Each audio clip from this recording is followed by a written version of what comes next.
On January 12, 2024, the United States and the United Kingdom launched airstrikes against Houthi targets in Yemen. The strikes were in response to Houthi attacks on commercial ships in the Red Sea, which threatened to disrupt global shipping. The airstrikes were condemned by the Houthis, who vowed to retaliate. They also raised concerns from other countries in the region, including Iran and Russia. There is a real risk that the airstrikes could lead to a wider conflict in the Middle East. The Houthis are backed by Iran, which has a history of using proxies to attack its enemies. Iran could respond to the airstrikes by attacking US or UK targets in the region. The airstrikes could also lead to a regional proxy war between the United States and Iran.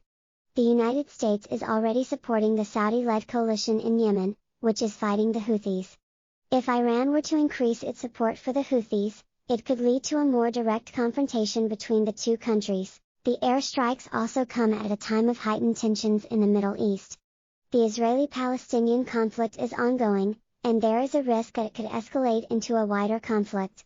The airstrikes could also further destabilize the region, which is already facing a number of challenges, including the Syrian civil war and the rise of the Islamic State. It is too early to say whether the airstrikes will lead to a wider conflict in the Middle East. However, the risk is real, and it is something that policymakers in the region and around the world need to be aware of. Here are some of the factors that could contribute to a wider conflict.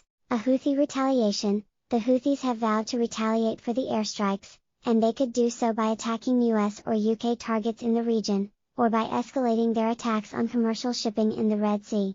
Iranian intervention. Iran could respond to the airstrikes by attacking US or UK targets in the region, or by increasing its support for the Houthis. A regional proxy war. The airstrikes could lead to a regional proxy war between the United States and Iran, with each country supporting opposing sides in the Yemeni conflict. A wider escalation of the Israeli-Palestinian conflict. The airstrikes could further destabilize the region and lead to a wider escalation of the Israeli-Palestinian conflict. It is important to note that these are just some of the factors that could contribute to a wider conflict. The actual outcome is difficult to predict, and it will depend on a number of factors, including the actions of the Houthis, Iran, and the United States.